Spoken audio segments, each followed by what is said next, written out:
Assalomu alaykum bolalar, yaxshimisizlar? Mening ismim Mashu Komazaki. Men Yaponiyadanman.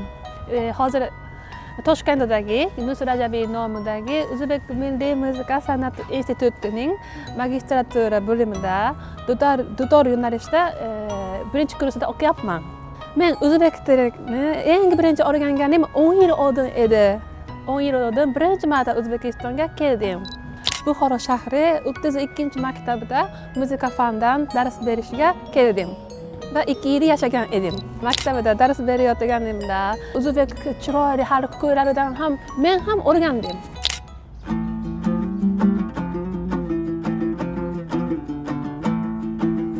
Yallama yorim yallola, yallola shaylik, uchtami torta bo'lishib haslatlashaylik.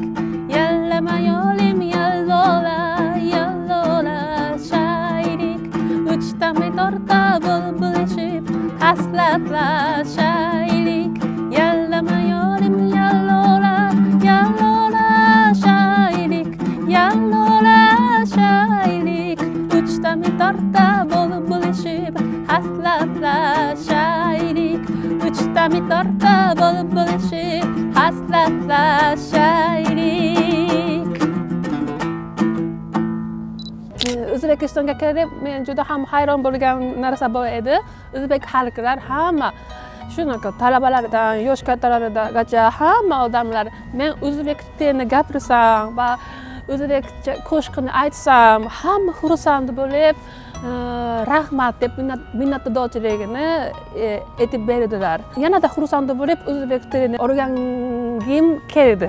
O'zbek xalqlarini o'zini madaniyatini, san'atini va O'zbekistonning o'zini tilini yaxshi sevadi-yu, shuning uchun ham chet ellik mendek xorijlik o'zbek muzikasini ijro etsam, gapirsam, ular xursand bo'lib meni qabul qilishadi.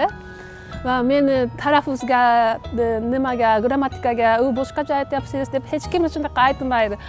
Hamma juda mehribon edi-da. Yaxshi gapiryapsiz deb shunaqa maqtanib beradi-yu, men ham qo'rqmasdan gapirishni boshladim. O'zbek va yapon millatining o'xshash tomonlari esa yosh kattalarga hurmat qilish juda ham o'xshaydi deb o'ylayman. Metroga o'tirsam, bizda masalan Yaponiyada shunaqa maxsus o'tiradigan joy bor. Yosh kattalar kelsa, homiladorlar kelsa, joyni berish kerak degan joy belgilangan. Lekin O'zbekistonda unaqa joy yo'q. Hamma joyda metroda o'tirsa, yosh kattalar kelsa, kimdir kelsa, joy berishadi-yu, shu tomon juda ham yaxshi deb o'ylayman. Men o'ylaymanki, har bir millatga bag'rikenglik yarashadi. Men o'zbek, yapon va barcha dunyodagi odamlar do'stlashishni xohlayman.